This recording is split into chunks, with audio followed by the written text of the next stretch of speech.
Good morning, afternoon, evening, whenever you're watching this cast. I'm your host, Leafy Potato, and welcome to NRTS 1v1 match played between myself and TallDummy on Hidden Valley.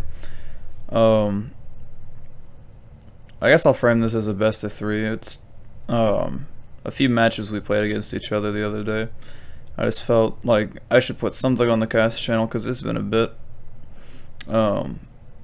Get that going again. Got a new NRTS server up and running, so that's pretty sweet.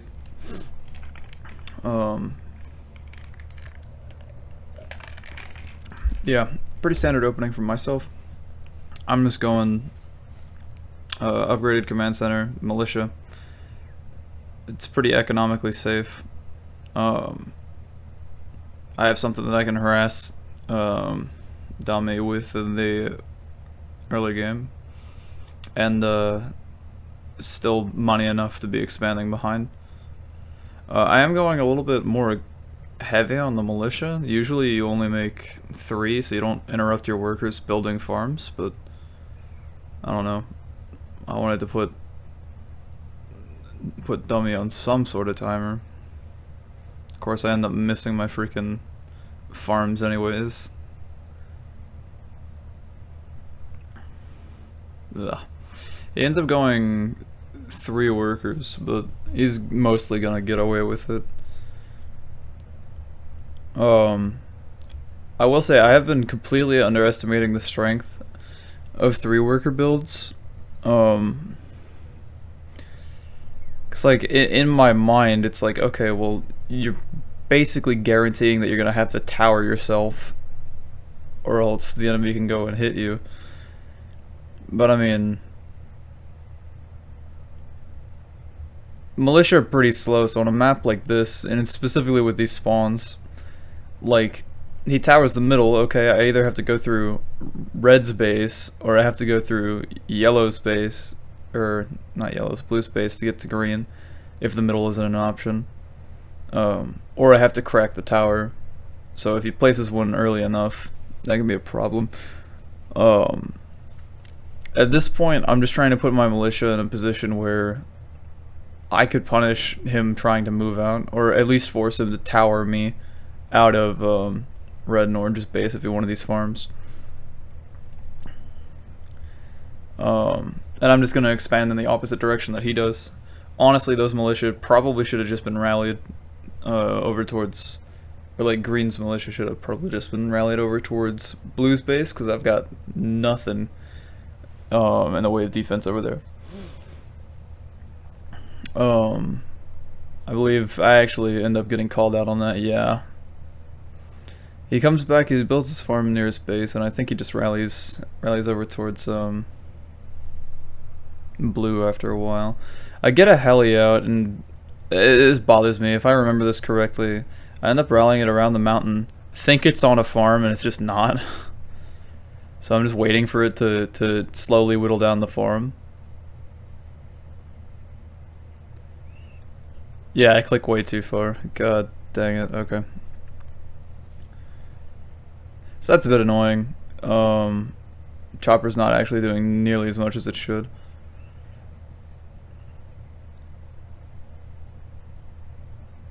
I do believe I actually get like super housed here, because like, oh, he's got militia on my doorstep, I'm panicking. Honestly, in this situation, right, what are my militia doing? Well, they're keeping his workers from expanding, and I'm thinking to myself, oh, I have to do that. But like, so what? He'll just tower creep me if I do that. I end up getting a tower down that I probably shouldn't have been able to get down. I finally decide to rally my militia over that way. But like, at this point, most of those farms are lost. Any and all advantage that I'm going to be gaining from here, I finally place a tower, or not a tower, a house, and that's going to be ready in a while. Any advantage that I have here will be once I get the choppers out in good numbers, and he's got a vehicle depot making now. So I've destroyed 2 of his farms, he's destroyed 4 of mine. He's about to hit a worker.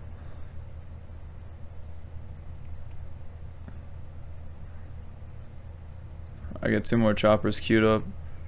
I don't know if that was the best call compared to just making a vehicle depot.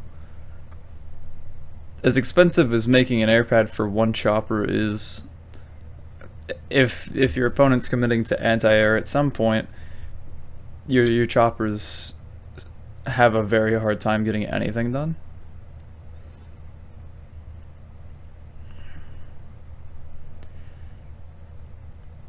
I believe that's exactly what's being made. Yeah, so he's got his anti-air out now.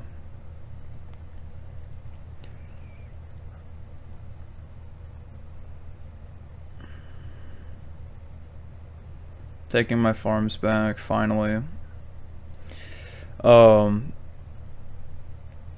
Yeah, he's moving back out, trying to push me away with anti-air and militia. I can't remember what my response is here, but I believe it would just be vehicle depot would be the smartest play. As like militia air is, it's okay, but yeah, that tank is gonna be a bit of an issue. If I can pick it off for free with choppers, then that's not a problem. But you could also just go get recons as well. Basically start trying to punish me for having ever made militia. Which in fairness, I didn't make many of them, so it's not a big deal, but here I continue production. I figure I need some main fighting force that trades pretty well against, well, basically everything. That's going to be militia, so if he ever rallies his anti-air with his whole army like he's got it now, it's going to be way further forward of everything. And so, like, this tank just gets owned. And I've still got my choppers. They got shot at a little bit, but he lost his first light tank. So now whenever the second one comes out, it will be a replacement for the first instead of an addition to the first. So I'm happy about that.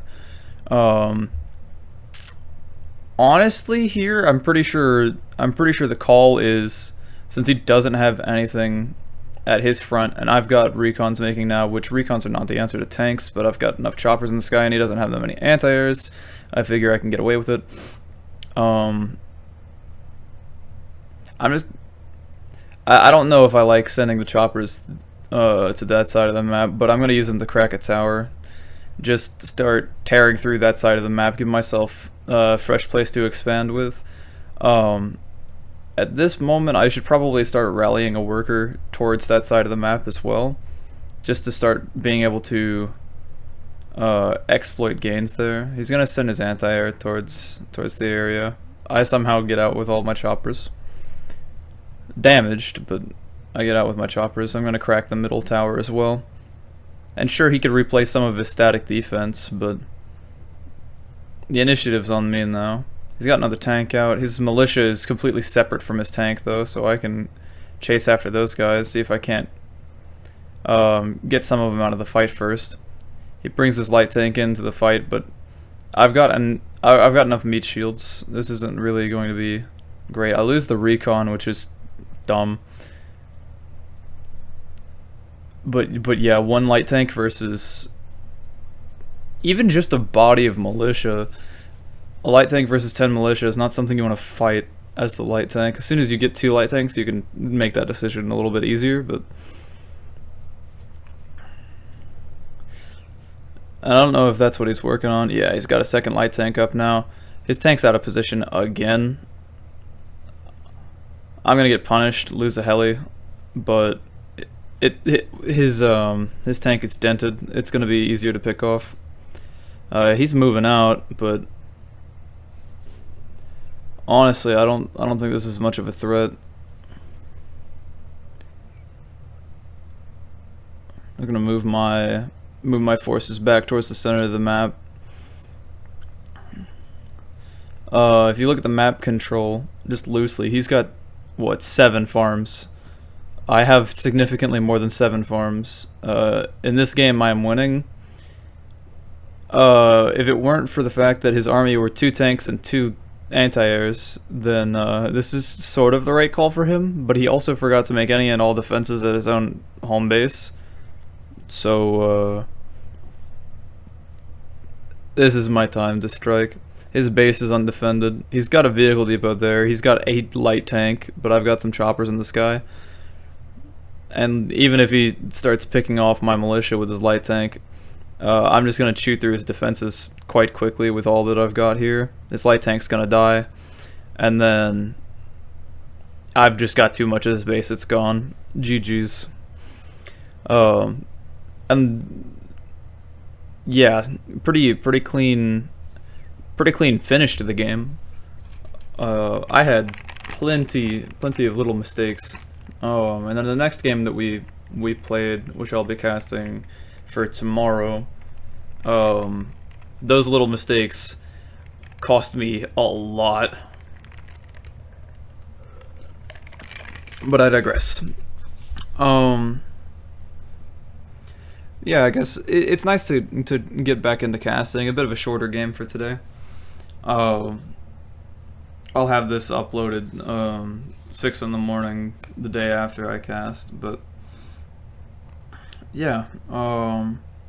If you watched all the way to the end, thank you very much. If you enjoyed this, then whatever, do the YouTube stuff. I don't know. Is shilling cool now? Anyways, I hope you have a wonderful rest of your day, and remember, stay classy.